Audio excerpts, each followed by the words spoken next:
আমার জীবনের সবচেয়ে বড় প্যারানর্মাল কেসে আমি ফেসে গিয়ে হাসপাতালে চলে গেছি।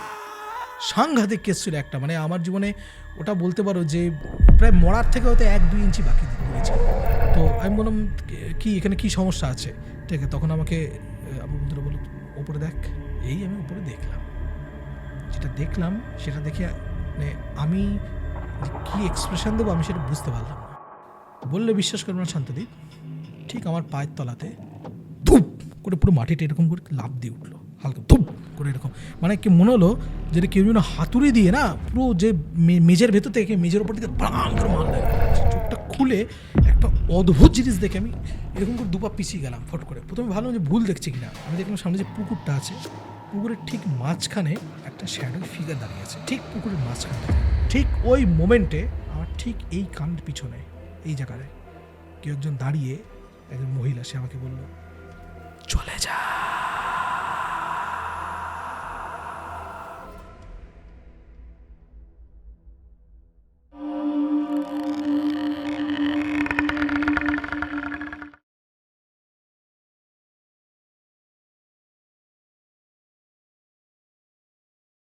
শুক্রবারের রাত আর রাত 9টা মানেই হরার মাইন্ডসে হরার পডকাস্ট।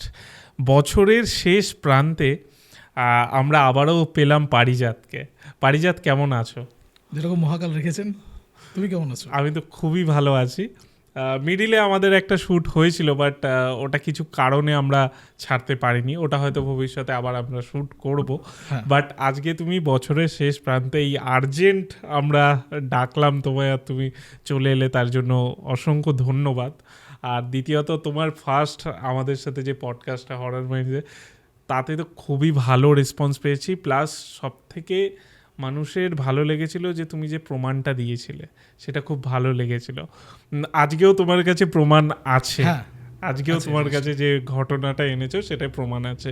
এটাই সব থেকে ভালো লাগে। কি বলো তো, অনেকে বলে যে ফেক এই ওই, তোমরা যখন প্রমাণ আনো তখন আমার মনে হয় যারা মানে অ্যাকচুয়ালি বোঝে যে আমরা যে ঘটনাগুলো আনি সেগুলো আমরা খুব বেছে আনি, সেটা একটা প্রুফ হয়ে যায় যে হ্যাঁ তোমরা প্রমাণ এনেছো। কারণ সব ঘটনায় তো প্রমাণ পাওয়া যায় না, বাট তোমার কাছে লাস্ট ঘটনাটা প্লাস এই ঘটনাটায়ও যে প্রমাণ আছে, এটা আমার বেশ ভালো লাগলো। যাই হোক, আজকে কি ঘটনা এনেছো সেটা আর কোথাকার ঘটনা যদি শুরু করো। সামনে স্টুডেন্টদের পরীক্ষা, আর পরীক্ষার জন্য মাথা ঠান্ডা রাখতে হয়, স্মৃতিশক্তি যাতে ঠিকঠাক থাকে এবং মাইন্ডটাও কিন্তু শার্প রাখতে হয়। আর এই সব কিছুর জন্য আমরা একটি ক্রিস্টাল নিয়ে এসেছি, যেটি হলো স্টুডেন্ট সাকসেস ম্যাগনেট। এটি আপনি পাবেন auraraksha.com। এই ব্রেসলেটে মাথা ঠান্ডা রাখার জন্য, শার্প মাইন্ডের জন্য এবং স্মৃতিশক্তির জন্য যে কটি ক্রিস্টাল লাগে সব কিছু দেওয়া রয়েছে। বলা যায় মা সরস্বতীর আশীর্বাদ এই ক্রিস্টাল ব্রেসলেটটি। তো যান এক্ষুনি কালেক্ট করুন এই ব্রেসলেটটি auraraksha.com থেকে। Thank you. ঘটনাটা খুব অদ্ভুত ঘটনা। এই ঘটনাটা আমার কাছে এসেছিলো যে আমার যখন মানে ঘটনাটা অনেকটা বিস্তারিত, বুঝতে পারলে তো? তো আমি জানি না যে এটা মানে আমি একটা পার্টের মধ্যে তোমাকে দিতে পারবো কি না, ঠিক আছে? যদি সেরকম হয় তাহলে তুমি ব্যাপারটা একটু দেখে নিও। কিন্তু এই ঘটনার যদি স্টার্টটা বলতে গেলে সেটা হয়েছিল হলো গিয়ে আমার যখন ইউটিউবে প্রথম পডকাস্ট বেরোয়, তো সেই পডকাস্ট দেখে আমার কাছে অনেক ব্যক্তি আসা স্টার্ট করে। এবার যারা আমার ইউটিউবের প্রথম পডকাস্ট, যেটা ফার্স্ট এভার পডকাস্ট, যেটা সেটা অন্য চ্যানেলে ছিল, তুমিও জানো সেটা। তো যারা আমার এই পডকাস্টটা দেখেনি, তো তাদের সুবিধার জন্য আমি একটু বলে দিচ্ছি যে সেই ঘটনাতে কী ঘটেছিল যে সোদপুরে এক ব্যবসায়ী ছিল, বুঝতে পারলে? তো তার মেয়েকে আমি পড়াতাম। তো সে একটা নতুন জায়গা কিনেছিল, সেই জায়গাটা যে আছে সেখানে সে তার বাড়ি আর তার ফ্যাক্টরি তৈরি করেছিল। এবার সে যে জমিটা কিনেছিল, সেই জমিটাতে সে জমি কেনার আগে কোনো রকমের চেক করা বা ভূমি সংস্কার কিছু করেনি। এরকম ঘটনাটা এরকম ছিল যে ওই জমিতে প্রায় 150 থেকে 200 বছর ধরে একজন সাধক, তিনি বসে বসে রামচন্দ্রের সাধনা করতেন। একটা শিলা ছিল, যে শিলাতে তিনি তোমার প্রাণ প্রতিষ্ঠা করে প্রায় 200 বছর ধরে সেই জমিতে বসে তিনি ওখানে সাধনা করতেন। এবং তিনি ওই জমির মধ্যে একটা নিম গাছ ছিল, সেই নিম গাছে থাকতেন। তুমি খুব ভালো করে বুঝতে পারছো যে সাধক সরাসরি ছিলেন না। এবার এই ভদ্রলোক কী করেন, এই ভদ্রলোক যখন তিনি ওই জায়গাটা মানে কেনেন, তখন প্রথমেই গিয়ে কাউকে না ডেকে বা কাউকে দেখিয়ে একটু জমিতে কী আছে না আছে কোনো রকমের কিচ্ছু না করে তিনি গিয়ে জমিতে যা ছিল সব খুঁড়ে খুঁড়ে খুঁড়ে খুঁড়ে তুলে ফেলে সেখানে তার ফ্যাক্টরি আর বাড়ি তৈরি করতে শুরু করেন, ইনক্লুডিং ওই শিলা যেটা রোজ পূজিত হতো, বুঝতে পারলে? তো ওই শিলাটা তিনি তুলে যখন ফেলে দেন তারপর থেকে ওনার জীবনে তাণ্ডব শুরু হয়ে যায়, মানে উনি ডাইরেক্ট সাধকের প্রকোপে পড়ে যান। ঘটনাচক্রে আমি তার মেয়েকে পড়াতে গিয়ে আমি ব্যাপারটাতে জড়িয়ে পড়ি। জড়িয়ে পড়ার পরে সেখান থেকে আমি অনেক কিছু হয়েছিল, ঠিক আছে, কিছু জিনিস আমার পক্ষেও ভালো হয়েছিল। আর আমি আস্তে আস্তে ব্যাপারটা বুঝতে পেরে আমি ভদ্রলোককে বলি যে আপনি কিন্তু এই জিনিসটা করেছেন, এটা কিন্তু ঠিক করেননি। আমি তাকে কিছু কিছু কথাবার্তা বলেছিলাম, তো সেই জিনিসটা তিনি শোনেননি, তার ফল তিনি আজও ভোগ করছেন, ওই জায়গায় তিনি এখনও আছেন, ঠিক আছে। তো ব্যাপার হলে গিয়ে যখন আমার এই পডকাস্টটা যখন প্রথমে বেরোয়, তো এই পডকাস্টটা বেরোবার এক সপ্তাহ পরে আমাকে এক ব্যক্তি যোগাযোগ করেন। তিনি হলেন কি শ্রীরামপুর থেকে একজন প্রমোটার, আমাকে তিনি যোগাযোগ করেন। তার কি এক চক্রবর্তী নাম ছিল ভদ্রলোকের, ভদ্রলোক এখন বেঁচে নেই, তো আমি তার প্রথম নামটা মনে করতে পারছি না। তার মেয়ে আমাকে যোগাযোগ করে। আচ্ছা, তো কেন যোগাযোগ করে সেটা হলে গিয়ে যে এই যে চক্রবর্তী যে ভদ্রলোক আছেন তিনি প্রমোটার, আমি তোমাকে বললাম, তো তিনি হালি শহরে একটা বাড়ি তিনি প্রমোটিংয়ের জন্য সেটাকে আর কি নিতে চাইছিলেন, মানে সেটার মানে অ্যাকোয়ার করবেন তিনি জিনিসটা। বাড়িটার যে লোকেশনটা আছে খুব প্রাইম লোকেশনে বাড়িটা ছিল, মানে একদম রাস্তার ওপরে, সেটার উপরে তুমি যদি পুরনো বাড়ি ছিল, বেশ অনেকটাই পুরনো বাড়ি, হ্যাঁ। তো তিনি চেয়েছিলেন নিজের বাড়িটাকে আর কি মানে ভেঙে চুরে সেখানে ফ্ল্যাট তৈরি করতে, আর বাড়ির যে লোকজন ছিল তারাও কিন্তু সেটাই চেয়েছিল, তার কাছে এসেছিল। তো ভালো কথা, তো তিনি হঠাৎ করে কেন আমাকে যোগাযোগ করবেন না, তার সন্দেহ হয়েছিল একটা ব্যাপারে। সেটা হলো গিয়ে যে বাড়ির লোক না কোনো নেগোশিয়েটই করেনি দাম নিয়ে, বাড়িটা বহু পুরনো ছিল, উনি যা বলেছেন তাতেই, মানে ওনার যখন কথাবার্তা বলতে গিয়ে উনি একটা লক্ষ্য করেছেন বাড়িটা বেচার একটা তাড়া আছে, কেমন। তো সেটা দেখে ওনার প্রথমে একটু সন্দেহ হলো, আর উনি বহুদিন ধরে প্রমোটিং করছেন তো অনেকটা বেশি অভিজ্ঞতা ছিল। তো ওনার তখন মনে হয় বাড়িতে কিছু মানে কিছু একটা প্রবলেম আছে, যে বাড়ির লোকজন বাড়ি ছেড়ে দিয়ে তাড়াতাড়ি পালাতে চাইছে। এবং এই যে জিনিসটাতে এবার বাড়িতে দুই ভাই ছিল, দুই ভাইয়ের মধ্যে একজন এক ধরনের কথা বলছে, আরেকজন আরেক ধরনের কথা বলছে, কিন্তু মানে ধরো একজন চাইছে যে বাড়িটা বেচার কথা, আরেকজন একটু গাই করছে, কিন্তু মোটামুটি দুজনেরই টোন একই দিকে।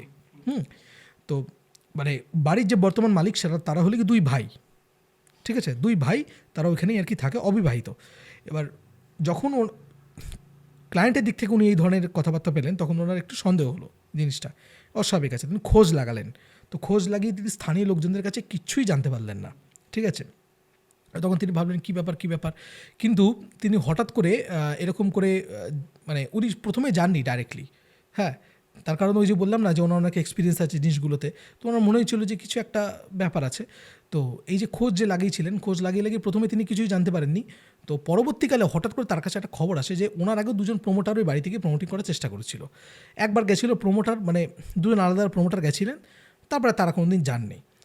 তো এই যে তারাই গেল না বাড়ির প্রাইম লোকেশান, এইটা দেখে ওনার খুব সন্দেহ হয় চক্রবর্তীবাবুর। তো তখন উনি কী করেন যে কী ব্যাপার সেটা জানার জন্য, উনি তো এমনিতে পাচ্ছিলেন না, তিনি একটা প্রাইভেট ইনভেস্টিগেটর সংস্থাকে আর কি, তোমার গোয়েন্দা সংস্থাকে তিনি নিয়োগ করেন। এগুলো দেখবে কলকাতায় আছে এরকম কিছু, যে আমাদের তো তুমি শুনে থাকবে যে যখন মানে আমরা যখন ছোটো ছিলাম তখনও দেখবে যে পাত্রীপক্ষ ঠিক হলে এদেরকে লাগাতো, হ্যাঁ, পাড়ায় গিয়ে খোঁজ টোজ নেওয়ার জন্য। তো জেনারেলি এরা এই ধরনের কাজকর্মই করতো, মানে খোঁজ খবর নেওয়ার জন্য আর কি। তো তিনি নিয়োগ করলেন যে এরকম একটা বাড়ি আছে, তো বাড়ির ব্যাপারে আমার ফুল ইনফরমেশান চাই, যে কি এর কি বৃত্তান্ত নাকি বেচা কেনার ব্যাপারে। তো এবং সেই সময় তিনি কী করলেন, তারা বললো যে ঠিক আছে, চট করে তো আপনি পেতে পারবেন না, আমাদের কিছু সময় লাগবে, আপনাকে 2-3 মাস মতো সময় দিন। তো ভদ্রলোক ঠিক করলেন, ঠিক আছে 2-3 মাস সপ্তাহ আপনি সময় নেন, তার মাঝখানে আমি বাড়িতে কোনো পা দেবো না, ঠিক আছে। এই সময় কী করবেন, তিনি ওই যে বাড়ির যে বড় যে ছেলে আছে আর কি, তিনি তাকে ডাকবেন, মানে যে মালিক আর কি, হ্যাঁ। তো ওদেরও বেশ বয়স হয়েছে, ডেকে আর কি তিনি পেপার ওয়ার্কগুলো দেখবেন না, কোনো লিগাল ডিসপিউট আছে কিনা, বাড়িতে কোনো রকমের ক্লেম টেম এইগুলো জিনিসপত্র আছে কিনা, যত রকমের কোনো মানে যে সমস্ত আর কি লিগাল জিনিসপত্র ফরম্যাটগুলো কাগজপত্রের ব্যাপারটা তিনি দেখে রাখবেন। এবং তিনি ডিলে করতে থাকলেন, কারণ প্রাইভেট সংস্থাকে তো একটু সময় দিতে হবে কাজ করার জন্য, হ্যাঁ। আর প্রমোটারদের হাতে এমনি অনেক কাজকর্ম থাকে, তুমি জানো যে এইখানে একটা তো সিঙ্গেল প্রজেক্ট থাকে না, মাল্টিপল থাকে। তিনি এর মাঝখানে কী করলেন, তার যে ইঞ্জিনিয়ার আছে, ঠিক আছে, তিনি একবার পাঠালেন ইঞ্জিনিয়ারকে, যাওয়া হয় তুমি কি একবার দেখে আসো, হ্যাঁ। তো সেই ইঞ্জিনিয়ারকে পাঠিয়েছিলেন বাড়ির স্ট্রাকচার দেখার জন্য এই ধরনের।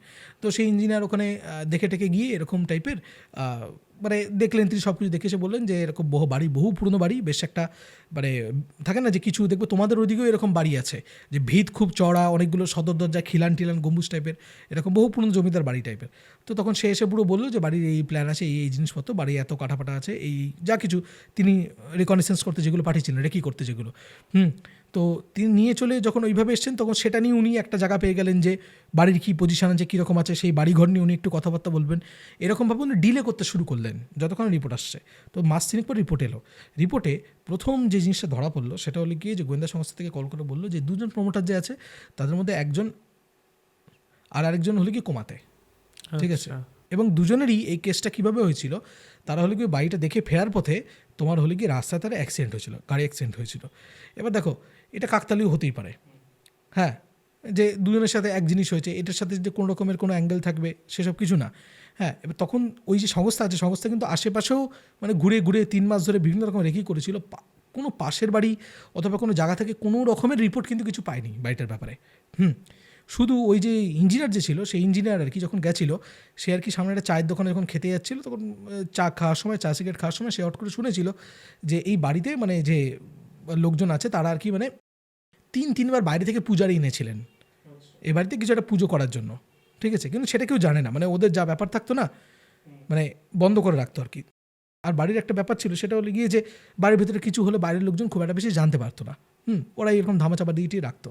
তো ব্যাপার হলো কি ইনফরমেশানটা গিয়ে দিল যে স্যার এরকম ব্যাপার আছে কিন্তু।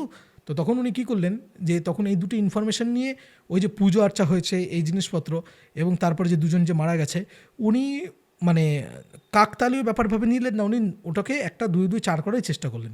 করে উনি কী করলেন, উনি তখন এই যে প্রপার্টিটা আছে প্রপার্টি জানার জন্য উনি একবার গোয়েন্দা সংস্থাকে আরও বললেন যে তোমরা খোঁজ লাগাও ওই প্রমোটারদের ব্যাপারে, এই ধরনের খোঁজ লাগাও। তো আরও মানে মাসখানেকের পরে গিয়ে এই গোয়েন্দা সংস্থা আছে এসে তাদেরকে রিপোর্ট দিল যে প্রমোটাররা কিন্তু মানে পেপারও কিন্তু মানে এই ওই যে প্রমোটার আছে তাদের তখনই ঘটনাগুলো ঘটেছে যে মুহূর্তে তারা ওই বাড়িতে গেছে, বাড়ি থেকে বেরোবার পথেই হয়েছে। এবার তখন এই ভদ্রলোক ভাবলেন যে তাহলে আমি যে রিসার্চ নিয়েছিলাম যে বাড়িতে পা দেবো না সেটা ঠিক ছিল এই জিনিসটা। তো তখন উনি কী করলেন, একটা তারাপীঠে একজন ওনার পরিচিত একজন সাধক ছিল তার কাছে উনি গেলেন, গিয়ে বললেন যে দেখুন এই এই ব্যাপার এই সমস্ত জিনিসপত্র, আমি বাড়িটার ব্যাপারে এই কথাগুলো শুনেছি, বাড়িটার ব্যাপারে ভাষা এরকম আছে কিন্তু 100% কোনো রকমের কোনো কিছু নেই। ইতিমধ্যে উনি কী করেছেন, যেটুকু ইনফরমেশান পাওয়ার ছিল সেটুকু ওনার পাওয়া হয়ে গেছে। উনি গোয়েন্দা সংস্থা বলেছে আমরা কি আরও ইনফরমেশান মানে গ্যাদার করার চেষ্টা করবো, কারণ স্যাচুরেট হয়ে গেছে ইনফরমেশান, আর কিছু বেরোচ্ছে না। এবার তখন দেখো এই যে গোয়েন্দা সংস্থার একটা ব্যাপার থাকে যে এরা খুব হাই অ্যামাউন্ট অফ চার্জ করে, বুঝতে পারতো। কারণ দেখো বছরে একটা মাত্র কেস আসে, দুটো মতো কেস আসে। এবার যখন ওরা থেকে ক্লায়েন্ট প্রমোটারের মতো কেউ এবার একটা বাড়ি তৈরি করাবে সেখান থেকে অনেক বেশি পাওয়া যাবে, ঠিক আছে, তো ওরা একটা বেশি চার্জ করবে। তো ভদ্রলোক দেখলেন এরা একদম মানে খুব বেশি টাকা ব্যয় হয়ে যাবে, তখন উনি বললেন ঠিক আছে যাক তোমরা ছেড়ে দাও, তোমাদের কিছু করতে হবে না, যত দূর হয়েছে উনি পেমেন্ট করে ওদের সাথে সমস্ত যে ব্যাপার আছে উনি মিটিয়ে দিলেন। মিটিয়ে উনি ভাবলেন বাড়িতে থাকুক বা না থাকুক, আমি তো তারাপীঠের সাধকের কাছে গেছি, তো আমি বাড়িতে যখন যাবো আমি এটা কবচ টবচ করে বন্ধন নিয়ে যাবো। তো উনি সেই জন্য গেছিলেন, উনি সেটা বললেন এবং তারাপীঠের যে তান্ত্রিক আছে তিনি যার কাছে স্পেসিফিক্যালি গেছিলেন তিনি একটা মাদুলিকে বেঁধে দেন, বেঁধে দিয়ে বলেন যে তুমি এটা পরে যেও, আশা করি তোমার কোনো ধরনের সমস্যা কিছু হবে না। আগে যেটা প্রসিডিউর বলে 1 সপ্তাহ ধরে এটা করো। তো ভদ্রলোক আসলেন, 1 সপ্তাহ ধরে প্রসিডিউর করলেন। এবার দেখো তুমি বলতেই পারো জায়গাটা উনি ছেড়ে দিতেই পারতেন, ব্যবসায় প্রফিটের লোভ, মানে অসাধারণ জায়গায় ছিল বাড়িটা, মানে এমন জায়গা বাড়িটা যেখান থেকে আমাদের স্টেশন যে আছে হালিশহর স্টেশন সেটা হলে গিয়ে তোমার 5 মিনিট দূরে, ঠিক আছে, সব কিছুই মানে আর রাস্তার ওপরে। তো উনি অ্যাকচুয়ালি না মানে ছাড়তে পারছিলেন না জিনিসটাকে, বলতে পারো লোভ হয়ে গেছিলো, যে ব্যবসায়িক যে লাভের যে লোভ আছে সেটা ওনাকে আমার পেয়ে বসেছিল। তো তখন উনি ঠিক করলেন ঠিক আছে আমি যাবো। 1 সপ্তাহ হওয়ার পরে তারপরে উনি গেলেন বাড়িটার মধ্যে, ঢুকলেন, ঢুকে যে লোক আছে সে সব কিছু দেখালো, দেখিয়ে তিনি ঘরগুলো দেখতে হঠাৎ করে তিনি একতলা একটা ঘরে ঢুকলেন এবং ওই বাড়ির যেটা আছে না বাড়িগুলোতে ছাদগুলোতে কড়িকাঠ দেওয়া ছাদ, তো এরকম করে তুমি জানো চন্দননগর, ভদ্রেশ্বর, চুটা এরকম প্রচুর বাড়ি আছে এরকম এখনও, তো দেখবেন কড়িকাঠ দেওয়া এরকম ছাদ পাত। তো তখন উনি কী করলেন, দেখে হঠাৎ করে এরকম হাত চুলকাতে গিয়ে হঠাৎ করে এরকম হাতের মধ্যে এরকম করছে, ওরা হাত তুলে দেখে নেই, কবচ নেই, ঠিক আছে। তো তখন ওনার হট করে মনে পড়লো রাত্রেবেলা খুব হাত চুলকাচ্ছিল, তো চুলকাচ্ছিল হয়তো কোনোরকমভাবে কবচটা কাছে খুলে, সেটা তো বাড়িতেই পড়ে আছে। এবার যেই হয়েছে ফট করে না ওনার মনে একটা ভয় চলে এসছে, হ্যাঁ, মানে থাকে না যে আগে দুটো শুনেছে তারপরে মনে আশঙ্কা করছে এটা প্যারানয়া চলে এসছে। এবার উনি তড়িঘড়ি ঘর থেকে বেরোতে গেছেন, আর ঠিক সেই মুহূর্তে ছাদে যে কড়িকাঠ আছে একটা কড়িকাঠ ভাঙ করে ভেঙে একদম সোনা ওর ঘাড়ের মধ্যে পড়েছে, ঠিক আছে। উনি ওখানেই মুখ থুবড়ে পড়ে গেছেন, মানে চৌকাটার সামনে মুখ থুবড়ে পড়ে গেছেন। সে মুখ মানে একে তো ঘাড়ের উপরে পড়েছে, তারপর তিনি চৌকাটার মধ্যে পড়ে সে মুখ ভেঙে টেঙে গিয়ে একদম যাতাকাণ্ড। তো ওনার বডি ওখান থেকে বের করে তারপর ওনাকে তাড়াতাড়ি হাসপাতালে পাঠানো হয়েছে। পাঠানোর পরে তারপরে একটা খুব সুপার স্পেশালিটি হাসপাতালে ছিলেন প্রায় 2 মাস ধরে ওই অবস্থায় থাকার পরে তারপর উনি প্রায় মানে স্বাস্থ্য প্রায় নেই এরকম অবস্থায় ক্রিটিক্যাল কন্ডিশনে ছিলেন। তারপরে উনি বাড়িতে এলেন। ঠিক আছে। তো বাড়িতে আসার পরে তো বাড়িতে যখন তিনি এলেন, আসার সপ্তাহখানেক পরে আর কি তিনি আমার যে ওই যে পডকাস্ট আছে যেটা কথা বললাম সোদপুরে, তিনি ওটা দেখতে পান। দেখার পরে তিনি তার মেয়েকে বলেন যে এই ভদ্রলোকের সাথে যোগাযোগ কর। ঠিক আছে, তার মনে হলো। তো তার মেয়ে তারপরে আমার সাথে সোশ্যাল মিডিয়া থ্রু দিয়ে আলাপ করে, ঠিক আছে, করে তিনি আমাকে বলে যে আচ্ছা আপনি কি এরকম পারিজাত ভৌমিক, আপনার কীরকম পডকাস্ট আছে, আপনি কি সেই পারিজাত? আমি বললাম যে হ্যাঁ আমি সেই পারিজাত। তো তারপরে সে আমাকে এই পুরো বৃত্তান্তটা বলে যে এই ব্যাপার স্যাপার। এবার সেটা শুনেই প্রথমে বলে দিই আমি করবো না। তার কারণ হলো গিয়ে আমি জাস্ট 4 দিন হয়েছিলাম হাসপাতাল থেকে ফিরেছিলাম। আমার জীবনের সবচেয়ে বড় প্যারানর্মাল কেসে আমি ফেঁসে গিয়ে হাসপাতালে চলে গেছিলাম। সাংঘাতিক কেস ছিল একটা, মানে আমার জীবনে ওটা বলতে পারো যে প্রায় মরার থেকে হয়তো 1-2 ইঞ্চি বাকি দূরে ছিলাম আমি। মানে আমার কাছে একটি ছেলে এসেছিল, ঠিক আছে, সেই ছেলেটি একটা প্যারানর্মাল সমস্যায় ফেঁসে এসেছিল। তাকে হেল্প করতে গিয়ে আমার তো অবস্থা ওরকম হয়েইছেই, এবং সেইটা হওয়ার সাথে সাথেই ওই ছেলে না, মানে সে যখন শেষ নিঃশ্বাস ত্যাগ করেছিল, সে আমার হাত এরকম করে ধরে আমার নিঃশ্বাস ত্যাগ করেছিল। আজও আমার সেই কথাটা মনে পড়ে, যখন আমি তোমার বহরমপুর স্টেট জেনারেল হাসপাতালে তার হাতটা ধরেছিলাম, ছেলেটা আমাকে বলতে, পারিয়ে দা আমাকে বাঁচিয়ে নেবে তো? জাস্ট এইটা বলতে বলতে বলতে বলতে ছেলেটা এরকম চোখগুলো এরকম না মাছের, মানে যেরকম মাছের চোখ হয় সেরকম পুরো ফ্যাকাশ হয়ে গেছিলো। এই দীপ, এই দীপ দীপ এরকম করে। আমার এখনও যখন রাত্রেবেলা ঘুমায় না, মাঝে মাঝে সেই দৃশ্যটা চোখে পড়ে। তো তারপর মানে আর তার সাথে আমার যে অ্যাক্সিডেন্ট, সেটা দুটো মিলিয়ে মানে আমার খুব সাংঘাতিক অবস্থা হয়ে গেছে। তুমি কোথাও দেখেছিলে আমার সেই ছবিটা? হাসপাতালে ভর্তি হয় 2023 নভেম্বরের ঘটনা ছিল সেটা। তো আমি হাসপাতালে একদম ভর্তি হয়ে গেছিলাম সেখানে। তো যখন ফিরে এলাম, ফিরে আসার পর তখন আমি ঠিক করলাম জিনিসটাতে যে আমি ভাই আর এইসবের মধ্যে নেই, আমি এগুলোতে জড়াবোই না। তার কারণ অনেক সময় কী হয় বলো তো, যে এমন প্যারানর্মাল প্রবলেম থাকে না, যে সুচ হয়ে ঢুকলে দেখবো ফাল হয়ে বেরোচ্ছে, কী আছে তুমি জানো না সেইখানে। এবং মানে আর বাড়ির লোকজন না প্রচণ্ড রেগে গেছিলো এই জিনিসটা দেখে, যে কী দরকার এরকম হেল্প টেল্প করার। আমি দেখলাম, তখন আমি ঠিক করলাম। আর তখন যে আছে ওই যে জিনিসটা, সেটা আমি বলতে পারো যে একটু সিম্প্যাথি থেকেই আমি কাজটা করেছিলাম। আমার গুরুর কিন্তু কোনো অনুমতি ছিল না সেটার পিছনে, যেটাতে আমি জড়িয়েছিলাম। তো আমি ঠিক করলাম যে যতক্ষণ না আমি মনে করবো যে আমি ফিট জিনিসগুলোর জন্য, কারণ আমার মনে হয়েছিল যে ভাই এটা করার জন্য যথেষ্ট সাধারণ লাগে, আমি অত্যন্ত সাধারণ মানুষ, আমার এসব কিছু নেই, ঠিক আছে। তো আমি শুধু গুরুর আশীর্বাদে তিনি মাথার উপর পাটা রেখে দিয়েছেন, তাই আমি এত দূর অব্দি এসেছি।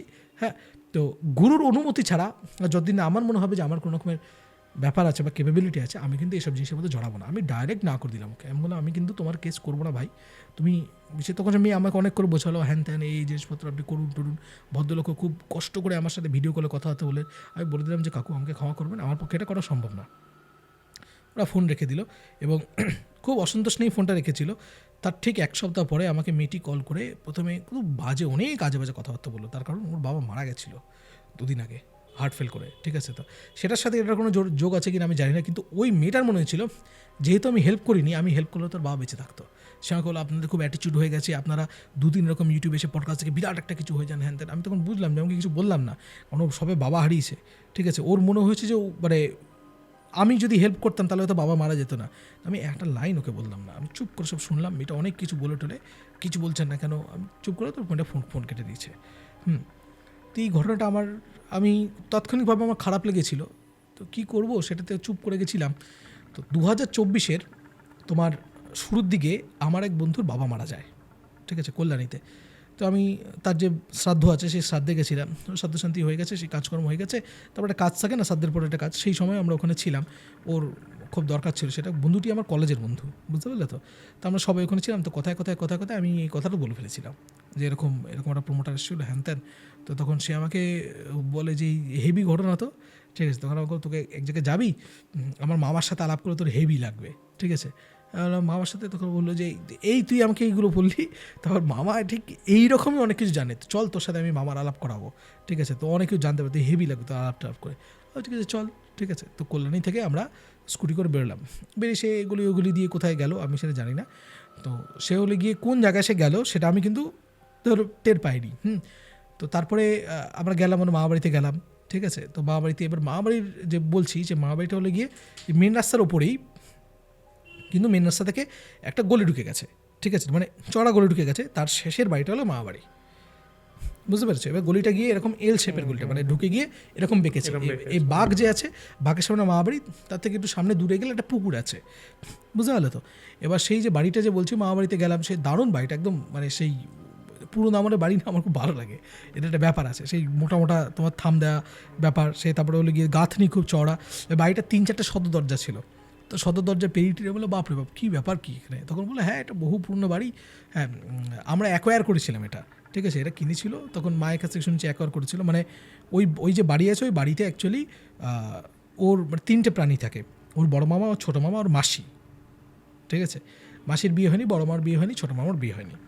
তো আমরা যখন ঢুকলাম ওই 3-4টে সদর দরজা পের করে যখন আমরা মেন উঠোনে গেলাম, সেই উঠোনটা বেশ বড়, ঠিক আছে, শান বাঁধানো চাতাল এবং তার পাশে রোয়াক, হ্যাঁ এটা দর্শকরা জানে না, তুমি জানো রোয়াক বলতে জিনিসটা একটু এলিভেটেড একটু জায়গা থাকে সিমেন্ট দেওয়া, হ্যাঁ তো সেই যে মানে কীরকম বলো তো যে তোমার এই উঠোনটা যে আছে উঠোনের চারপাশে এরকম চারদিকে রোয়াক, একটা দিকটা ফাঁকা, যেদিকটা ফাঁকা সেদিকে একটা তুলসী মঞ্চ আছে, সেখানে তুলসী গাছ মরে গিয়ে শুকিয়ে ভূত হয়ে গেছে, কেমন আমার দেখে খুব অদ্ভুত লাগলো যে ওরা এখানে কিছু জল টল দিচ্ছে না কেন এরকম। আর তার পাশে ওদিকে একটা ছোট্ট মতো বাগান করা আছে, সেখানে ছোটো ছোটো ছোটো ছোটো টমেটো গাছ আছে, সেখানে ছোটো ছোটো টমেটো ঝুলছে, হ্যাঁ তো যেই ঢুকলাম সাথে সাথে একটা সাদা রঙের কুকুর হো করতে করতে আসলো, এসে এরকম আমাকে শুকুটুকু আমার গায়ে উঠে চাটতে শুরু করে দিল, ঠিক আছে, তো সেই কুকুর টুকুর আদর টাদর করে তাকে নামিয়ে টামিয়ে ওর আগে বসলাম, ওর মাসি ছিল তখন বাড়িতে, মামারা ছিল না, আসলো এসে বসে চাটা দিল, একটু আলাপ টালাপ করার পরে একটু কথাবার্তা বলতে বলতে আমার টয়লেট পেয়ে গেল, ঠিক আছে, তো টয়লেট পাওয়ার পরে তখন আমি বললাম যে এই যে মানে টয়লেটটা কোন দিকে, তখন সে আমাকে বললো দেখ 2টো টয়লেট আছে, একটা হলো গিয়ে বাড়ির একদম পিছন দিকে, মানে সেটাতে খুব কাছে মানে দূর হবে একটু, আর একটা যে কাছে সেটা ঘরের ভেতর দিয়ে যেতে হয়, মানে ওই যে বাড়িটা যে আছে বাড়িটা 2টো উঠোন মানে 2 মহলা বাড়ি বলে না সেই জিনিস। তো আমাকে বললো তুই একটা কাজ কর, ওই যে ওটা আছে ওখানে মামা টামারা যায়, ওটার মাঝে মাঝে ওটা কী অবস্থা আছে সেটা আমরা জানি না, ওটা ভেতরে তুই যেতে হবে খুঁজে পাবি না, একটা কাজ কর পিছনটাতে যা, ওই পিছনে যে তোমার টয়লেটটা যে আছে সেটা বলো না বাড়ির পিছনে একটা পুকুর আছে, ওই পুকুরের ধার ঘেসে, ঠিক আছে, মানে ওদের বাড়ির যে পিছনে তুমি যদি টয়লেটের পাশে দরজাটা খোলো তাহলেই দেখবে সামনে একটা ছোট্ট উঠোন মতো আছে, মানে একটা ঘাস জমি মতো আছে, তার পাশে হলো কি পুকুরটা, মানে ওই পোর্শনটা পুকুরের ধারে ওদের। তো আমি তখন আমাকে বললো যা তুই এখানে রোয়াক দিয়ে উঠে নেমে পিছন দিয়ে গেলে ও দরজাটা খুললে একটা দরজা পাবি, ওই দরজার বাঁ হাতে পাবি হলো কিন্তু বাথরুমটা, তো আমি যথারীতি গেলাম বাথরুমে, এবার মানে বাঁ হাতে বাথরুম আর তোমার ডান দিকে আরেকটা রুম আছে আর কি, মানে আরেকটা দরজা আছে, তো আমি প্রথমে লক্ষ্য করিনি, তো গিয়ে বাথরুমটা সারলাম, সেটা যখন বাথরুম থেকে বেরিয়েছি এরকম সেরকম পা মুচ্ছি, আর সামনেই না তোমাদের একটা দড়ির মধ্যে ওদের এই ঝোলানো ছিল আর কি গামছা, তো গামছা নিয়ে হাত পুট বসে পা মুছতে মুছতে আমার সামনে ইসের দিকে চোখ পড়েছে, ঠিক আছে, চোখ পড়ে দেখলাম যে দরজাটা ভাঙা, মানে যে ঘরটা আছে ওই ঘরটা একতলা ঘর ছিল, ঠিক আছে, তো মানে দরজা এরকম ভেঙে একটা কাঠের উপর একটা কাঠ পড়ে আছে, ভেতর দিয়ে পুরো ভেতরটা দেখা যাচ্ছে, আর আমরা যে সময় গেছিলাম সেটা বিকাল ছিল, ঠিক আছে, তো ভেঙে গেছে, তখন দেখছি ওই ঘরের মধ্যে ঘরে যে ছাদ আছে সেটা মেঝেতে পড়ে আছে, বুঝতে পারলে, মানে ঘরটা ভেঙে গেছে আর কি, ঠিক আছে, তো আমার যে ভেঙে গেছে বাড়িটা এরকম টাইপের সংস্কার করে না কেন, আমি তো গেলাম গিয়ে কোথায় আমি তখন জিজ্ঞেস করলাম যে আমাকে বললো গেছো তোমার অসুবিধা হয়নি তো, ওর মাসি জিজ্ঞেস করলো না এরকম, তখন আমি বললাম, তখন আমাকে বললো দাঁড়া মামা আসলে মামার সাথে তোর এরকম কথাবার্তা বলাবো,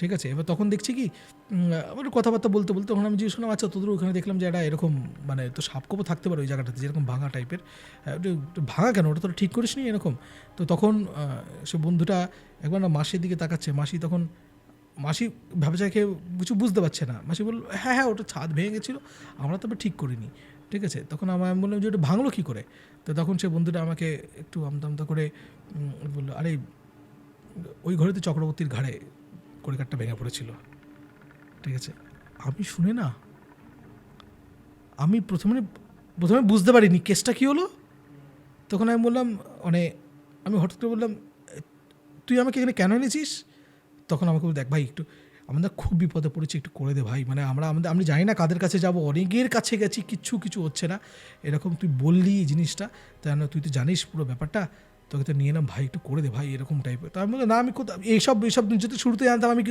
বাড়িতে পাই দিতাম না, হ্যাঁ, তখন সে বললো না দেখ আমি এরকম তোকে বলতে চাইনি, তুই বললে হয়তো আসছি না তাই জন্য আমি এনেছি, তো অনেক তখন আমি বললাম যে আমি এখানে থাকবো না, আমি এখনই বাড়ি যাবো এইসব দিক থেকে, আমি তখন এটা হালি শহর, তখন বললো হ্যাঁ তুই আমাকে ভেতর থেকে ঘুরিয়ে এনেছিস না, তখন বললো হ্যাঁ আমার যাতে রাস্তা না চিনতে পারি, বলো ভাই এরকম রাগ করিস না তুই একটু করে টোরে, আমি না ভাই আমি করবো না, আমি স্ট্রেট কাট বলে দিচ্ছি আমি এইসবের মধ্যে নেই এই জিনিসপত্রগুলো, তখন আমাকে বললো ঠিক আছে তোকে একটা জিনিস দেখাচ্ছি, তুই সেটা থেকে তোর যা মনে হয় তারপর তুই করিস, তারপর তোর যদি মনে হয় তুই করবি না যদি করবে তখন মাসি তখন বলে দেখো বাবা একটু করে দাও, মানে ওর মাসি কিন্তু জানতো না কেন আমি ওখানে গেছি, এও বলে যায়নি, ঠিক আছে, হট করে হয়েছে হট করে চলে গেছি, ওর মা তো জানাই না পুরো ব্যাপারটা, মানে ওর মা হলে কি ওই বাড়ির বড় মেয়ে, তারপরে তার 2 ভাই আছে, বড় ভাই ছোট ভাই, সবার শেষ হলে কি মাসি, ওই মায়েরই প্রথম বিয়ে হয়েছে, বাকি 3 জনের কারো বিয়ে হয়নি, বুঝতে পারলে এই ধরনের জিনিসটা।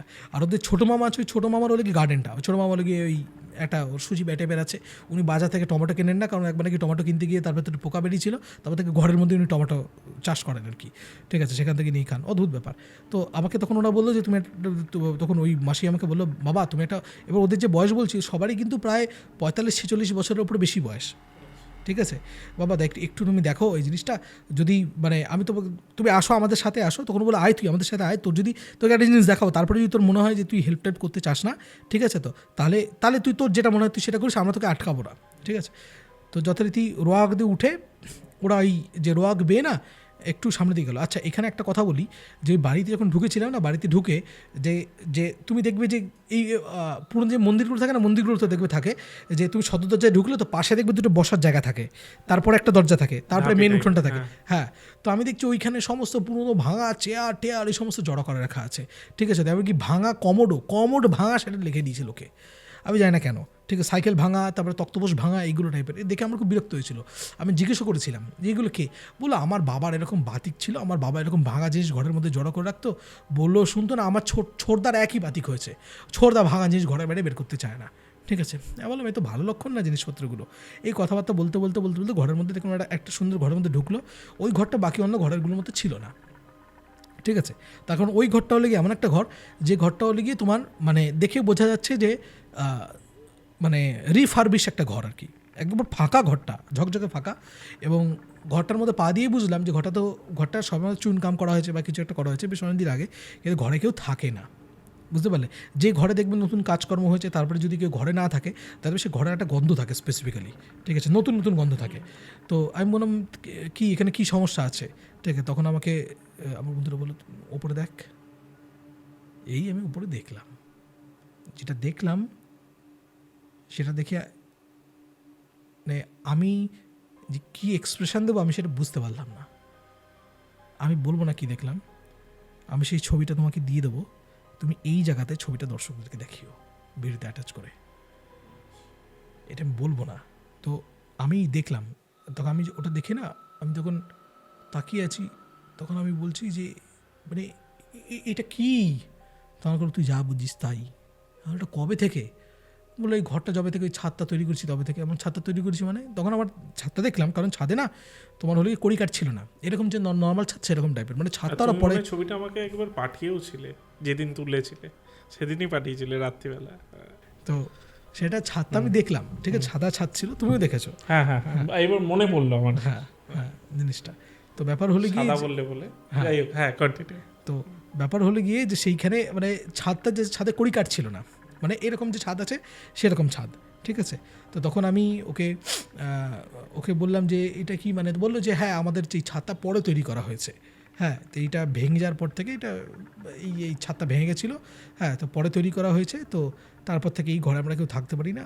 তো বললাম এই ঘরে, আচ্ছা, তখন আমি বুঝলাম যে থাকতে পারবে না, কেন আমি না একটু কনফিউশনে পড়ে গেলাম, মানে এরকম জিনিস আমি কোনো দেখিনি, তুমিও দেখো না, তোমাকে যখন দেখিয়েছিলাম মনে আছে ছবিটা, হ্যাঁ, তুমি বলেছিলে এইগুলো কি, তো এইটাই আমি তখন দেখি, তখন ভাবছি যে এটা কি করে সম্ভব, হ্যাঁ, মানে এগুলো হয়তো আমরা শুনেওছি খুব কম, ওখানে কি মানে আমি যদি ভাবি যে এটা কেউ বানিয়ে করেছে তোমাকে দেখানোর জন্য, কিন্তু ওইখানে কি করে করবে, হ্যাঁ, কিভাবে, আর ছাদ অনেকটা উঁচু পুরো, তো মানে আমি এতক্ষণে হয়তো দর্শক ছবিটা দেখেই নিয়েছে, পুরো পায়ের ছাপ, হ্যাঁ হ্যাঁ পরপর, এবং সেই এবার পায়ের ছাপটা অদ্ভুত লাল রঙের পায়ের ছাপ, হ্যাঁ হ্যাঁ। এবার কেউ যদি, আমি মানছি যে অনেকে অনেকটা বড় ছিল জানো তো, না আমি স্পেসিফিক্যালি বলছি যে কেউ অনেকেই ভাবতে পারে যে ওখানে কেউ ইচ্ছা করে পায়ে ওরকম করে ছাপ দিয়েছে, ওখানে হাঁটার মতো হবে কি করে, হ্যাঁ, এটা পায়ে হেঁটে হেঁটে হেঁটে হেঁটে এরকম টাইপের, ওরকম হবে কি, ওরকম ভাবে কেউ হাঁটতে পারবে যতই কিছু সাপোর্ট নেই, তাই সম্ভব নয় এই জিনিসটা।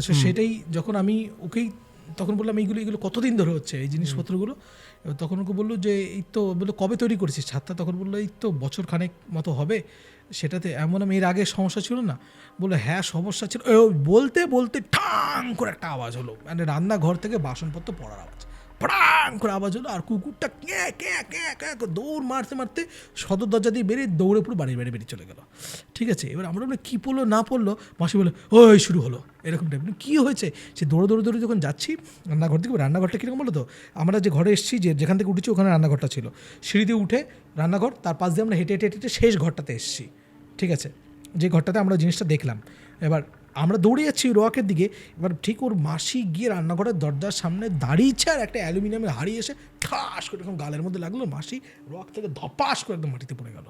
ঠিক আছে, এবার আমি সাথে সাথে, এবার আমি তো বুঝিনি কী বেরো, আমি বলছি এই কে পাগল নাকি, কে ছুটছে থালা বাসন এরকম লেগে যাবে না মানুষের, বলে আমি দৌড়ে ওই জায়গাটা গেছি। আমি বলছি তুমি মাসিকে তোল, মাসিকে ধরে ও তুলেছে, মানে আমিও যাচ্ছি তুলতে আর কি, মাসি তো পড়ে গেল, রক্ত উঁচু তো ধপাস করে পড়ে গেছে, বুঝলো পাশ থেকে।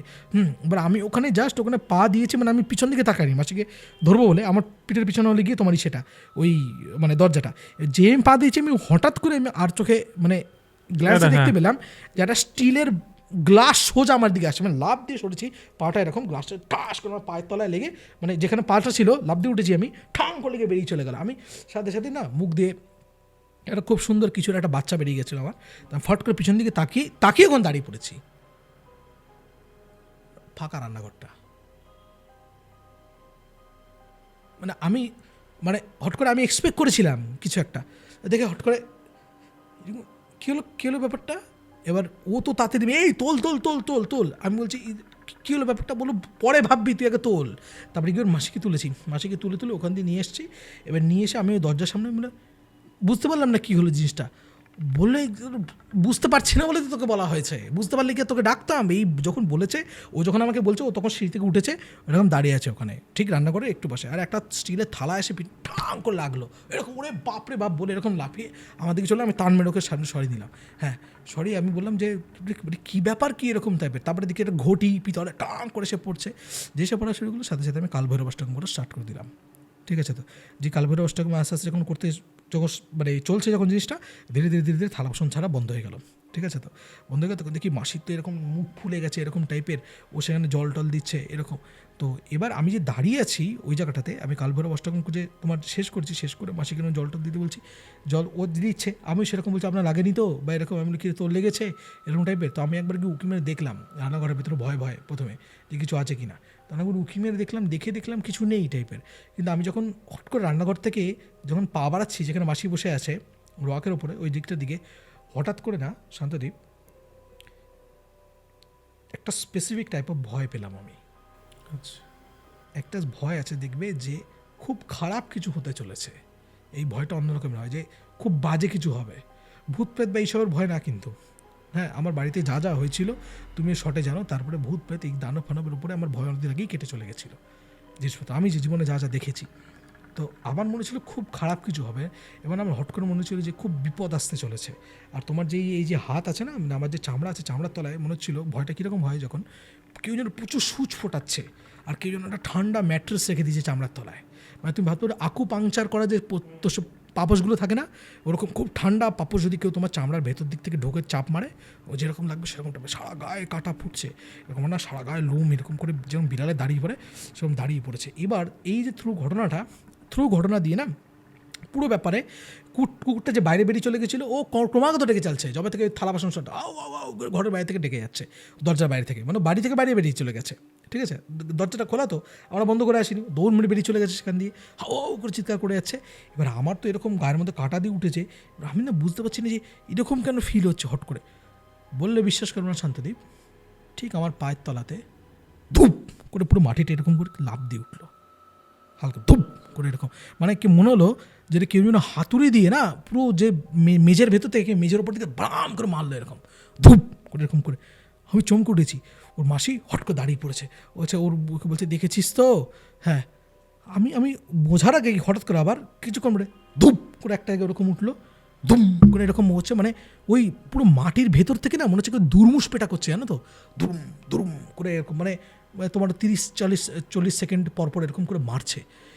আমি জীবনে কোনো দিন এই জিনিস দেখিনি, আমি বললাম না তোমাকে, তুমি কল্পনা করতে পারবে না, মানে এবং আমি সেটা ফিল করেছি, মানে শুনতে অবিশ্বাস্য লাগে তো পুরো। আর ধরো তুমি বসে আছো, তোমার পায়ের তলায় দুরুম করে যদি মাটি এরকম লাফ দিয়ে ওঠে, একটা আওয়াজ হয়, তোমার কীরকম ফিল হবে তুমি তো প্রথমে বুঝতেই পারবে না, যে ছ্যাদ করে বুকটা ধরাস করে উঠবে না, এই কী হলো, তবে তুমি ভাবতে পারো না কী জিনিসটা হলো। এবার পুরো সারা বাড়িতে দরজায়, মেঝেতে, বা দরজা আমার দেয়ালে, মেঝেতে তুম তুম এরকম আওয়াজ হতে শুরু করলো, মানে যেন কেউ পেটাচ্ছে হাতুড়ি দিয়ে এরকম টাইপের। এবার আমি তো ভাবছি যে এটা কী হচ্ছে জিনিসটা টাইপের, এরকম দুম দুম। আর মনে হচ্ছে কি শব্দটা শুনে যে ঠিক শব্দটা ঠিক পেটানোর শব্দও না, আমি বলবো কেউ যেন প্রচণ্ড ভারী পা ফেলে এরকম দুম দুম দুম করে পুরো ঘরের মধ্যে দিয়ে হেঁটে বেড়াচ্ছে, বুঝতে পারলো, খুব ভারী ভারী পা ফেলে এরকম টাইপের। আর পুরো মাটি থত করে কেঁপে উঠছে পুরো বাড়িটাতে, পার্টিকুলার পুরো বাড়িটাতে যেন ঠিক 30 সেকেন্ড অন্তর অন্তর একটা স্পেশাল টাইপের ভূমিকম্প হচ্ছে, দুরুম দুরুম দুরুম দুরুম এরকম করে। এবার আমি ওর মাসিকে এরকম করে বলতেছি যদি কী জিনিস সেটা, আমি ওর দিকে অবাক হয়ে তাকিয়েছি। ঠিক ওই মোমেন্টে শান্তাদ্বীপ, আমার ঠিক এই কানের পিছনে এই জায়গায় কেউ একজন দাঁড়িয়ে, একজন মহিলা, সে আমাকে বলল চলে যা, ঠিক এইভাবে বলতে বলতে শব্দটা খুব মানে যেন বলছে যে বলছে সে অনেক দূরে চলে যাচ্ছে। এবার তখন এই যে আমি আজকেও বলছি, দেখো অন ক্যামেরা আমার এই যে এই অবস্থা, তো আমি না এরকম মানে খুব ছ্যাদ করে উঠেছি। যেই ছ্যাদ করে উঠেছি আমি সাথে সাথে চোখ বুজে আমি গুরুর নাম জপ করা শুরু করে দিয়েছি।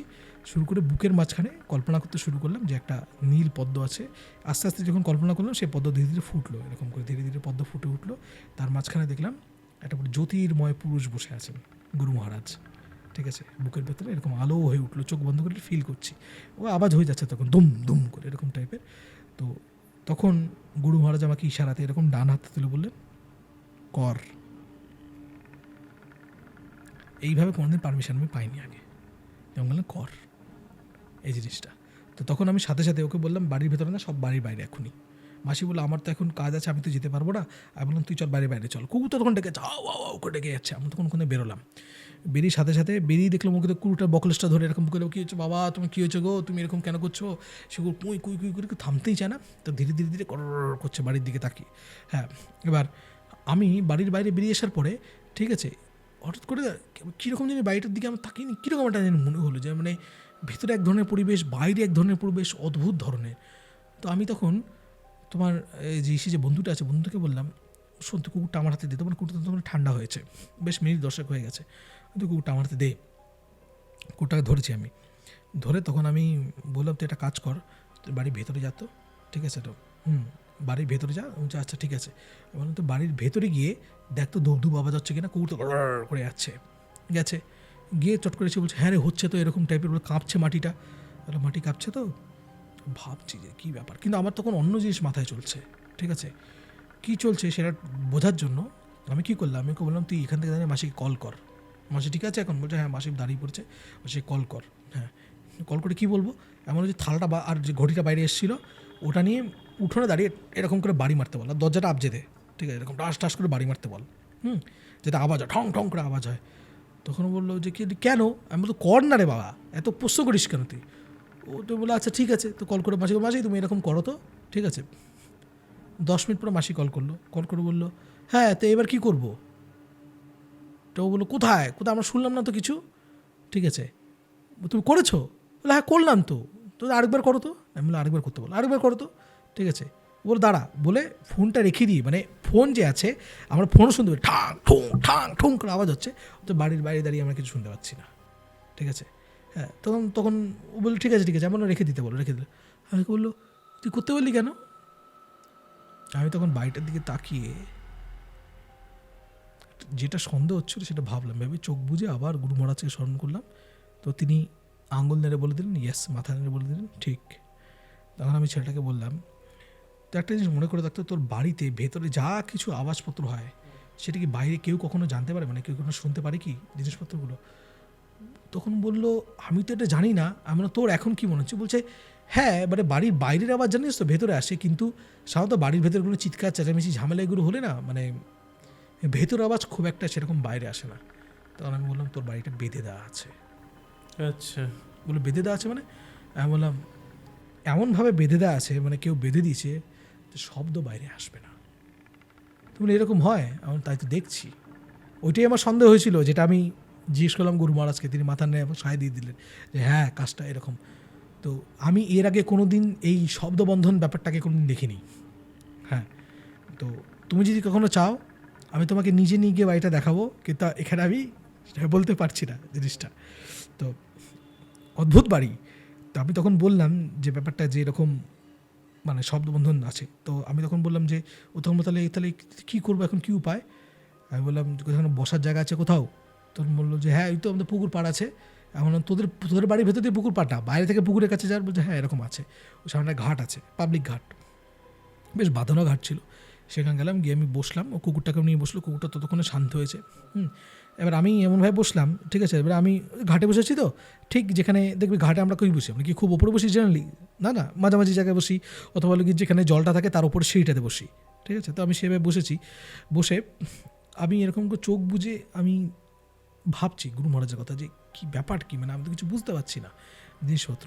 তো এই সময়টাতে হঠাৎ করে না, যেই চোখ বুঝেছি যখন আমি গুরুনাম জপ করছি, আর এই যে পুরো যে থ্রু আউট যে সময়টা, আমি যে ওই যে বলেছিল না যে কুকুরটা বললাম আমার হাতে দিয়ে যা, তুই ভেতরে যা, কুকুরটাকে আমি ধরে আছি বা হাতে, আমি ডান হাতে কিন্তু আমি জব চালিয়ে যাচ্ছি ক্রমাগত, ওর সাথে কথাবার্তা বলতে বলতে এরকম। এবার এইখানে আমি একটা জিনিস বলতে চাই, একটু আউট অফ দ্য ট্র্যাক, কিন্তু অনেকে আমাকে এরকম বলে, সেটা হলে গিয়ে যে আমি এরকম অনেক সাধকের নাম শুনেছি যারা এই আওয়াজ হলে, চিৎকার চেঁচামেচি হলে আমার কনসেন্ট্রেশন ব্রেক হচ্ছে, এরকম টাইপের, এই হচ্ছে ওই হচ্ছে বলে খুব রেগে টেগে যায়। বাবা তুমি সাধক হয়েছো, সেটার মিনিমাম প্রি রিকুইজিট হলে গিয়ে তোমার কনসেন্ট্রেশন পাওয়ার। তুমি এরকম জানো যে লোকনাথ বাবা কিন্তু ভরা বাজারে বসে বসে তিনি জব করতেন, ঠিক আছে। তুমি যে সাধক হয়েছো তার ওইটুকু হলে গিয়ে তার মানে তুমি যে সাধনার জন্য ফিট সাধকও না, সাধনার জন্য ফিট। তুমি যদি আমাকে জিজ্ঞেস করো যে সাধক কেমন হবে, তা আমি বলবো সাধক হওয়ার জন্য আগে তোমাকে মানুষ হতে হবে, মানুষ না হলে সাধক হওয়া যায় না। সাধক এরকম হবে যে সাধক মানুষ হবে, এবং সেই সাধনাতে তুমি যে প্রিরিকুইজিট পা যদি দিতে চাও, তার প্রিরিকুইজিটই হলে গিয়ে তোমার কনসেন্ট্রেশন, তোমার একাগ্রতা আছে কিনা সেই জিনিসটাতে। এবার যারা নিজেদেরকে বড় সাধক, বড় তান্ত্রিক এরকম বলে নিজেদেরকে ক্লেম করে, তাদের এটুকু একাগ্রতা নেই যে পাশ থেকে একটা শব্দ এলো তারা হটকে ডিস্ট্রাক্টেড হয়ে গেল। তো যথারীতি আমি পুকুরের পাশে বসেছি, পুকুরের পাশে বসে বসে আমি তোমার হলে গিয়ে এক মনে আর কি, পাশে এবার বিকাল তো বিভিন্ন আওয়াজ টাওয়াজ হচ্ছে, যা কিছু হচ্ছে সব কিছু ভুলে গিয়ে আমি কনসেন্ট্রেট করতে শুরু করলাম গুরু মহারাজের উপরে, বুকের মাঝখানে পদ্মটাতে যেখানে তিনি বসেছিলেন। হঠাৎ করে আমার মনেতে শুরু করলো শান্তদ্বীপ, যে আমি যে বসে আছি আমি স্থির, আর আমার চারপাশে দুনিয়াটা এরকম গোল গোল গোল করে ঘুরছে। এটা তোমার ফিল হবে, দেখবে কখন বলো তো, তুমি নিজের চারপাশে বনবন করে ঘুরবে, ঘুরে দাঁড়িয়ে পড়বে চুপ করে, তখন তোমার দেখবে মনে হবে তুমি দাঁড়িয়ে আছো, তোমার পাশে দুনিয়াটা গোল গোল করে ঘুরছে। এবার আমার না কীরকম মাথাটা ঘুরতে শুরু করলো, আমি হঠাৎ করে চোখটা খুলেছি, চোখটা খুলে একটা অদ্ভুত জিনিস দেখে আমি এরকম করে দুপা পিছিয়ে গেলাম ফট করে। প্রথমে ভালো যে ভুল দেখছি কিনা, আর ততক্ষণে না একটু সন্ধে হয়ে এসছে, তো আলো একটু কমে এসছে। আমি দেখলাম সামনে যে পুকুরটা আছে, পুকুরের ঠিক মাঝখানে যেখানে জলটা আছে, ওখানে খুব বড় পুকুর ছিল না, ধরো তোমার এই যে এই সামনে যে ফ্ল্যাটটা তৈরি হয়েছে ওইখানে যতটা বড় পুকুর হবে ওরকম, আগে যেটা বুঝিয়ে ওরকমভাবে ছিল। আমি দেখছি পুকুরের মাঝখানে একটা শ্যাডোই ফিগার দাঁড়িয়ে আছে, ঠিক পুকুরের মাঝখানটাতে। আমি ভাবলাম যে আমি তো অনেকক্ষণ বাদে চোখ খুলেছি, তাই হয়তো আমি এরকম দেখছি। আবার দেখলাম, বা 2-3 বার এরকম দেখলাম হ্যাঁ এরকম খুব আবছা এরকম একটা শ্যাডোই ফিগার দাঁড়িয়ে আছে, বুঝতে পারলে? তো 3-4 বার দেখার পরে এবার হট করে না, যেখানে শ্যাডো ফিগারটা ছিল তার নিচে জলটা ছিল, আর একটা মাছ এরকম পাট করে এরকম ঘাই খেলো, ছপাত করে, যেরকম যেন পুকুরে মাছ ঘাই খায় না, বড় মাছ খাত করে ঘাই খেলো। মাছ যে ঘাই খায় দেখবে তুমি এরকম রিপেল তৈরি হয়, এই রিপেলগুলো আস্তে আস্তে ছড়াতে ছড়াতে ঢেউয়ের মতো আসতে থাকে, এবার আস্তে আস্তে রিপেলগুলো আমাদের দিকে আসছে। এবার আমার পাশে বন্ধুরা বলে কিরে তুই চুপ করে বসেছিস, কিছুই বলছিস না এরকম, আমি তখন ওদিকে কোনো কথাই বলছি না, ঠিক আছে।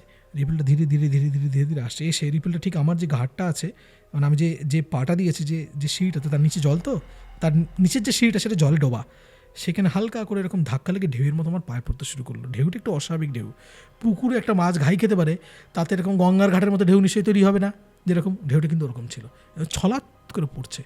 উগুলো উড়ে বাবারে এরকম ঢেউ কী করে হলো, হ্যাঁ কুকুরটা তখন এরকম আওয়াজ করছে, এরকম ঢেউ পড়ছে, আর ঢেউটা পড়ে দেখবে না ব্যাক ফোর্থ হয় তো এরকম রিপেলগুলো।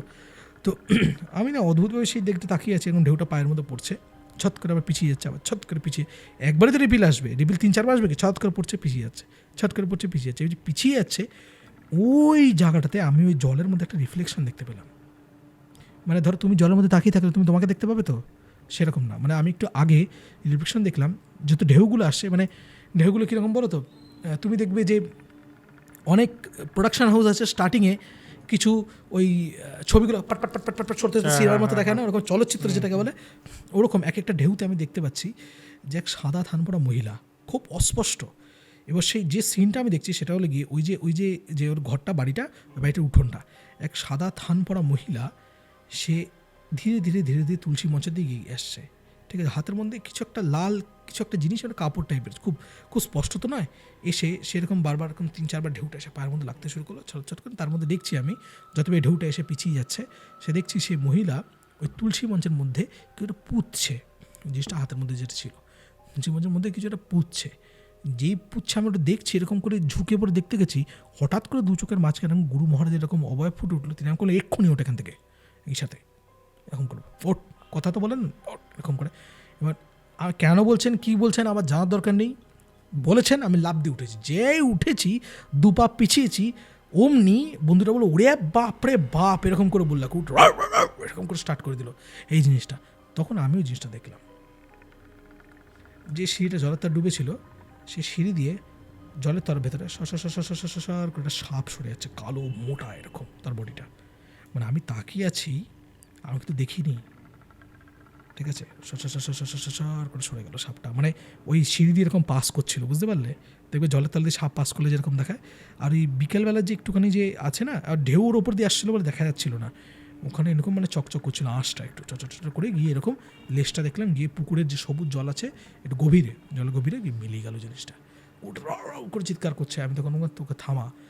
তখন আমাকে ও না বন্ধুটা না ভ্যাবা জায়গায় খেয়ে গেছে, ও এত জিনিসপত্র একদিনে ওটা ভাবেনি। ও তখন বলছে ভাই দেখ সত্যি তোকে কিছু করতে হবে না, তুই চল। এবার আমাকে বলে দিচ্ছে কর।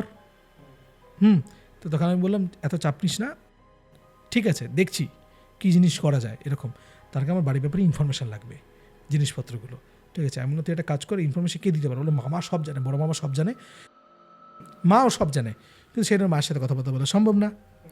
একে ওর বাবার শ্রাদ্ধ, 2 নম্বর হলো সেদিন আমরা ওইভাবে এসছি, ও যে এসছে না তখন কিন্তু সাদা পড়া আছে, ঠিক আছে। তো আমাকে বললো বাড়িতে গিয়ে পরে মায়ের সাথে কথাবার্তা বলা যেতে পারে, হ্যাঁ, বা এরকম মামার সাথে এরকম কথাবার্তা বলতে পারে, কিন্তু মামা তো এখন নেই। আমি তো কিন্তু শুনলাম মামা কী করে, তো বললো মামার একটা ব্যবসা আছে। আমি বললাম সে ব্যবসাটা কিসের, বললো আচ্ছা এরকম একটা ইলেকট্রনিক্সের এরকম একটা ব্যবসা আছে, মানে দেখবি ওই ইলেকট্রিক্যালে ফ্যান ট্যান এগুলো, ওটা দেখেছিলাম কিন্তু ওদের বাড়িতে যে ফ্যানের কয়েল টয়েল এগুলো রাখা ছিল কিন্তু, বুঝতে পারলে, ওইটার ব্যবসা ওরা আছে, ফ্যান ট্যান ছাড়ায় না ওই জিনিসগুলো। আর আমি বললাম ছোটো মা, বললো ছোটো মামা একটা স্কুলে পড়ায়, রাজ্য সরকারি। আর বললাম তোর মাসি বললো মাসিও প্রাইমারি স্কুলে পড়ায়, ঠিক আছে, এইখানটাতে। আমি বললাম যে এদের বিয়ে হয়নি এখনও, বললো না রে ভাই জানিস তো প্রচুর চেষ্টা করা হয়েছে কিন্তু বিয়ে কিন্তু কারোর হয়নি। বলো শুধু বিয়ে কেন, এদের যে বৈষয়িক যে ব্যাপারগুলো আছে না, মানে যেটাতে বলতে গেলে তোমার হলে গিয়ে যে ব্যবসা, অথবা যে মামা যে টিউশন নেবে, অথবা মাসির যে হবে, মাসির কিন্তু খুব কষ্ট করে, প্রচণ্ড কষ্ট করে মানত করে করে তারপরে কিন্তু মাসি চাকরিটা আর কি পেয়েছিল, সহজে কিন্তু পাচ্ছিল না। এখন তো দেখছি এদের বয়স হয়ে গেছে, এদের কারোর বিয়ে হয়নি, তার অবিবাহিত অবস্থায় এরকম আছে। আমি বললাম যে তাহলে তোর কে বলতে পারবে জিনিসটা, বলো মাসি যে ছোটো, মাসি তো এত কিছু জানে না। আমি বললাম তো ছোটো মামা, বললো ছোটো মামা বাড়িতে আসলেও তোর সাথে কথা বলবে না। আমরা কেন, বলো ছোটো মামা অদ্ভুত টাইপের, ওই বললাম দেখলি না যে সমস্ত ভাঙা জিনিসপত্রগুলো করে জড়ো করে রাখে, ছোটো মামা এইগুলোর সাথে কথাবার্তা বলবেই না, এইগুলো ব্যাপারে ছোটো মামা এইগুলো চোখে দেখেও বলবো ও কিছু না, সব মনের ভুল বলে উড়িয়ে দেবে। আমার প্রমাণগুলো বলে ছোটো মামা ভাবে এগুলো ছোটো মামার মাথার গণ্ডগোল, আর আমরা সবাই পাগল। এমন তাহলে আমি যেরকম দেখলাম, বলো ছোটো মামা মানবে না, ছোটো মামা ভাববে আমরা তোকে বলেছি, তুই সেই কথাগুলো গিয়ে ওখানে বলছিস, বাড়ি শুদ্ধ লোক পাগল, আর তারা তোকে এরকম করে ইনস্টিগেট করেছে, তুই এই কথাগুলো গিয়ে বলছিস। তখন আমি বললাম যে বাড়ি বিক্রি ব্যাপারটা কী ছিল তাহলে। তখন বলো তুই একটা কাজ কর, এগুলো তো এখন পাবি না, বড়ো মামা আসলে কথা বলতে পারবে না, মাসি অল্প কিছু জানে এরকম। আমি তাহলে মাসিকে ডাক বাইরে, ঠিক আছে, মাসিকে ডাকা হলো। তো যখন মাসি এসে আমার সামনে দাঁড়িয়েছে, ঠিক সেই দাঁড়ানোর সময় আমি তখন জিজ্ঞেস করলাম যে মানে এই যে বাড়ি যাচ্ছে, ওই যে ঘরটা যেখানে ছাপটা আর এই থালা বাসন ছোড়ার, এটা বলে বাবা থালা বাসন তো অনেক দিন থেকে ছোড়া হয়, ওই ঘরটার আগে থেকেই থালা বাসন ছোড়া হয়, এই থালা বাসন ছোড়া দিয়েই ব্যাপারটা স্টার্ট, ঠিক আছে। আমি তখন বললাম যে কীরকম, বললো ওই তো আমাদের বাড়িতে শান্তি সস্তায়ন করার জন্য বা পূজারি লোকাল কয়েকজনকে ডেকেছিলাম, তারা তো বাড়িতে ঢুকে করতে গিয়ে তারা তো পুজো মাঝখানে এমনভাবে বন্ধ হয়ে গেলো, তারা ঢুকে আর কিছু করতেই চাননি। তখন আমরা বাইরে থেকে লোকজন ডাকিয়ে নিয়ে এসে ওই বলেছিল মনে আছে, বাইরে থেকে পূজারি নিয়ে এসেছিল, বাইরে থেকে নিয়ে এসে ওদেরকে পাড়াতে কিছু কথাবার্তা বলতে দেয়নি, ওরা এখানে কাজ করে দিয়ে ওইভাবে ওখানে চলে গেছে। এমন কি প্রবলেম তখন থেকে শুরু, বলে হ্যাঁ ওই থালা বাসন ছোড়ার যে প্রবলেমটা আছে ওটা সেই থেকে শুরু হয়েছে। এবার তখন কথাবার্তা বলতে বলতে না ওনার সাথে আমি হট করে চোখের সামনে এরকম দৃশ্য ঝাপসা হয়ে এলো, আবার ঝাপসা হয়ে আমি একটা সিন দেখলাম। দেখার পরে আমি ওনাকে তখন বললাম যে আচ্ছা ওই যে ঘরটা, ওই ঘরটা আপনারা ছাদটা তৈরি করলেন কেন আবার, মানে ছাদটা কি ভেঙে পড়েছিল? তো বললো হ্যাঁ ভেঙে পড়েছিল। আমি তো বললাম আবার জিজ্ঞেস করছি ছাদটা ভাঙলেন কেন? না আমরা ভাঙিনি। আমি বললাম আপনিই ভেঙেছেন, আপনারাই ভেঙেছেন ছাদটা ভেঙে ওটা তৈরি করেছেন। এত কোনো ভদ্রমহিলার চোখ গোল গোল হয়ে গেছে, সে এমনভাবে তাকিয়েছে আমার বন্ধুর দিকে যে তুই কিছু বলেছিস? বন্ধু বলছে এই আমার দিকে এভাবে তাকাবে, আমি কিছু জানি। বন্ধু বলছে, আমি কিছুই কী বললাম, আমি জানি না কিছু। আমি বললাম ওর দিকে কটমট করে তাকে লাভ দিই। আপনারা যদি চান যে আমি আপনাদের হেল্প করি, সব সত্যি কথা কিন্তু আমাকে বলতে হবে, ঠিক আছে? ঘরটা কে ভেঙেছে? আপনারা ভেঙেছেন তো ছাদটা? বলে হ্যাঁ আমরাই ভেঙেছি। না কেন ভেঙেছেন? তো তখন বলছে যে ছাদটা একটু পুরনো হয়ে গেছিলো, তো ওই যেরকম পিছনের ঘরের কড়িবর্গাটা ভেঙে পড়েছিল, ওরকম এই ঘরেরও কড়িবর্গাটা ভেঙে পড়তে পারতো, তাই জন্য আমরা এরকম ভেঙে দিয়েছি এই ছাদটা। তাহলে আপনি মিথ্যা কথা বলছেন, আপনি মিথ্যা কথা বলছেন। বল কেন মিথ্যা কথা তোমাকে বলতে হবে কেন? আমি বললাম ওই ঘরের কড়িকাঠে যে মহিলা গলা দড়ি দিয়েছিল সে আপনার কে হয়? এরকম তাকে বললাম আপনার মা। বোধহয় মাথায় চুপ করে আছে। এটা দেখেছিলাম আমি। হালিশহরের পুরনো বাড়ির এই ঘটনাটির এটি হলো ফার্স্ট পার্ট। পারিজাত এর পরেও এই ঘটনাটাকে আরও এলাবোরেট করে কি কি হয়েছে, কি কি হিস্ট্রি, সব কিছু বলেছে। এর ব্যাক স্টোরি কী, এর পরে কি হয়েছে, এই সব কিছু আপনারা জানতে পারবেন এর নেক্সট পার্টে। পারিজাত আবারও আসবে, তাই অপেক্ষা করুন, আমরা খুব তাড়াতাড়ি সেকেন্ড পার্টটি নিয়ে আসব। আপাতত আজকের মতো আসছি, আবার দেখা হচ্ছে পরের শুক্রবার রাত 9টা মানেই হরর মাইন্ডসে হরর পডকাস্ট। আর হরর পডকাস্ট দেখতে ভুলবেন না। Thank you.